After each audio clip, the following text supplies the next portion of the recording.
ನಮಸ್ಕಾರ ಎಲ್ಲರಿಗೂ. ನೀವು ನೋಡ್ತಾ ಇದ್ದಾರೆ GSP ಕ್ಲಾಸ್ ಚಾನಲ್. ರಾಜ್ಯ ಸರ್ಕಾರದಿಂದ ಮದುವೆ ಆಗುವಂತವರಿಗೆ ಅಥವಾ ಮ್ಯಾರೇಜ್ ಆಗುವಂತವರಿಗೆ 60,000 ರೂಪಾಯಿ ಹಣವನ್ನು ನೀಡ್ತಾ ಇದ್ದಾರೆ ಅಥವಾ ಕೊಡ್ತಾ ಇದ್ದಾರೆ. ಉಚಿತವಾಗಿ 60,000 ರೂಪಾಯಿ ಹಣವನ್ನು ಪಡೆದುಕೊಳ್ಳಬಹುದು. ಯಾರೆಲ್ಲ ಹೊಸದಾಗಿ ಮದುವೆ ಆಗಬೇಕು ಅನ್ಕೊಂಡಿದ್ದಾರೆ ಸೊ ಅಂಥವರು 60,000 ರೂಪಾಯಿ ಹಣವನ್ನು ಕರ್ನಾಟಕ ಸರ್ಕಾರದ ಕಡೆಯಿಂದ ಅಥವಾ ರಾಜ್ಯ ಸರ್ಕಾರದ ಕಡೆಯಿಂದ ಪಡೆದುಕೊಳ್ಳಬಹುದಾಗಿರುತ್ತೆ. ಸೊ 60,000 ರೂಪಾಯಿ ಹಣವನ್ನು ಮದುವೆಗಾಗಿ ಯಾವ ರೀತಿಯಾಗಿ ಪಡೆದುಕೊಳ್ಳಬೇಕು, ಜೊತೆಗೆ ಯಾವ ರೀತಿಯಾಗಿ ಅರ್ಜಿನ ಸಲ್ಲಿಸಬೇಕು ಅಂತ ನಾನು ಇವತ್ತಿನ ವಿಡಿಯೋದಲ್ಲಿ ನಿಮಗೆ ಸಂಪೂರ್ಣವಾಗಿರುವಂತಹ ಮಾಹಿತಿಯನ್ನು ತಿಳಿಸಿಕೊಡ್ತಾ ಇದ್ದೀನಿ. ಅದಕ್ಕಿಂತ ಮುಂಚೆ ತಮ್ಮಲ್ಲಿ ಒಂದು ಸಣ್ಣ ರಿಕ್ವೆಸ್ಟ್, ತಾವು ಇನ್ನೂವರೆಗೂ ನಮ್ಮ ಒಂದು ಚಾನಲ್ನ ಸಬ್ಸ್ಕ್ರೈಬ್ ಮಾಡಿಲ್ಲ ಅಂತಂದ್ರೆ GSP ಕ್ಲಾಸ್ ಚಾನಲ್ ಅನ್ನು ಸಬ್ಸ್ಕ್ರೈಬ್ ಮಾಡಿ ಹಾಗೂ ಈ ಒಂದು ವಿಡಿಯೋಕ್ಕೆ ತಪ್ಪದೆ ಲೈಕ್ ಮಾಡಿ.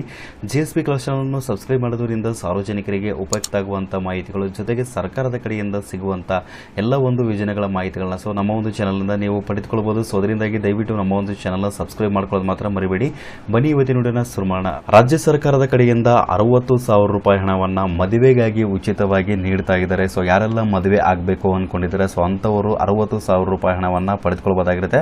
ಸೊ 60,000 ರೂಪಾಯಿ ಮದುವೆಗಾಗಿ ಹಣವನ್ನು ಪಡೆದುಕೊಳ್ಳಬೇಕಾಗಿತ್ತು ಅಂತಂದ್ರೆ ಯಾವ ರೀತಿಯಾಗಿ ಅರ್ಜಿನ ಸಲ್ಲಿಸಬೇಕು ಅಂತ ನಾನು ಇವತ್ತಿನ ವಿಡಿಯೋದಲ್ಲಿ ನಿಮಗೆ ಸಂಪೂರ್ಣವಾಗಿರುವಂತಹ ಮಾಹಿತಿಯನ್ನು ತಿಳಿಸಿಕೊಡ್ತಾ ಇದ್ದೀನಿ. ಸೊ ಮೊದಲದಾಗಿ 60,000 ರೂಪಾಯಿ ಹಣವನ್ನು ನೀವು ಮದುವೆಗಾಗಿ ಪಡಿತಾ ಇದ್ರೆ ಈ ಒಂದು ಕಾರ್ಡ್ ಕಡ್ಡಾಯವಾಗಿ ನಿಮ್ಮ ಹತ್ರ ಇರಲೇಬೇಕಾಗಿರುತ್ತೆ. ಸೊ ಯಾವ ಒಂದು ಕಾರ್ಡ್ ಅಂತ ಹೇಳಿದ್ರೆ ಕಾರ್ಮಿಕರ ಕಾರ್ಡ್ ಅಥವಾ ಲೇಬರ್ ಕಾರ್ಡ್. ಕರ್ನಾಟಕ ಕಟ್ಟಡ ಮತ್ತು ಇತರೆ ನಿರ್ಮಾಣ ಕಾರ್ಮಿಕರ ಕಲ್ಯಾಣ ಮಂಡಳಿ ವತಿಯಿಂದ ಪಡೆದಿರುವಂತಹ ಲೇಬರ್ ಕಾರ್ಡ್ ಅಥವಾ ಕಾರ್ಮಿಕರ ಕಾರ್ಡ್ ಹೊಂದಿದಂತವರು 60,000 ರೂಪಾಯಿ ಉಚಿತವಾಗಿ ಮದುವೆ ಸಹಾಯಧನವಾಗಿ ಹಣವನ್ನು ಪಡೆದುಕೊಳ್ಳಬಹುದಾಗಿರುತ್ತೆ. ಕರ್ನಾಟಕ ಸರ್ಕಾರದ ಕಾರ್ಮಿಕ ಇಲಾಖೆ ಕಡೆಯಿಂದ ಹೊರಡಿಸಿರುವಂತಹ ಮಾಹಿತಿಯಾಗಿದೆ. ನೋಡಬಹುದು 60,000 ರೂಪಾಯಿ ಉಚಿತವಾಗಿ ಕಾರ್ಮಿಕರು ಪಡೆದುಕೊಳ್ಳಬಹುದಾಗಿರುತ್ತೆ ತಮ್ಮ ಒಂದು ಮದುವೆಗೆ. ಜೊತೆಗೆ ಕಾರ್ಮಿಕರ ಇಬ್ಬರು ಮಕ್ಕಳಿಗೂ ಕೂಡ 60,000 ರೂಪಾಯಿ ಹಣವನ್ನು ನೀಡಲಾಗುತ್ತದೆ ಅಂತ ಇಲ್ಲಿ ಕಾರ್ಮಿಕ ಇಲಾಖೆ ಕಡೆಯಿಂದ ತಿಳಿಸಿದ್ದಾರೆ ಅಂತ ಹೇಳ್ಬೋದು. ಕಾರ್ಮಿಕರು ಮದುವೆ ಸಹಾಯಧನವಾಗಿ 60,000 ರೂಪಾಯಿ ಹಣವನ್ನು ಪಡಿಬೇಕಾದ್ರೆ ಯಾವೆಲ್ಲ ಅರ್ಹತೆಗಳನ್ನ ಹೊಂದಿರಬೇಕಾಗಿರುತ್ತೆ ಅಂತಂದ್ರೆ ಸೊ ಮೊದಲೇದಾಗಿರುವಂತದ್ದು ಕಾರ್ಮಿಕರು ಕಡ್ಡಾಯವಾಗಿ ಲೇಬರ್ ಕಾರ್ಡ್ನ ಹೊಂದಿರಬೇಕಾಗಿರುತ್ತೆ. ಲೇಬರ್ ಕಾರ್ಡ್ನ ಕಾರ್ಮಿಕರು ಪಡೆದುಕೊಂಡು ಕನಿಷ್ಠ 1 ವರ್ಷ ಕೂಡ ಆಗಿರಬೇಕು ಅಂತ ಹೇಳಿದ್ದಾರೆ. ಸೊ ಮೂರನೇದಾಗಿರುವಂಥದ್ದು ಒಂದು ಕುಟುಂಬವು 2 ಬಾರಿ ಮಾತ್ರ ಸಹಾಯಧನವನ್ನು ಪಡೆದುಕೊಳ್ಳಕ್ಕೆ ಅರ್ಹತೆಯನ್ನು ಹೊಂದಿರುತ್ತೆ.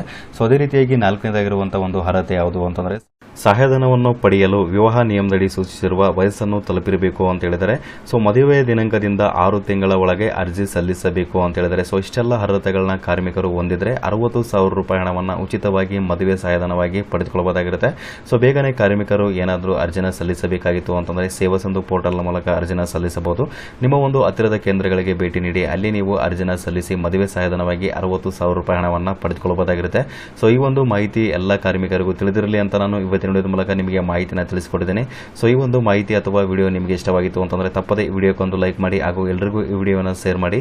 ಸಬ್ಸ್ಕ್ರೈಬ್ ಮಾಡೋದು ಮಾತ್ರ ಮರಿಬೇಡಿ. ವಿಡಿಯೋ ನೋಡಿದ್ದಕ್ಕಾಗಿ ನಿಮಗೆ ತುಂಬಾ ಧನ್ಯವಾದಗಳು.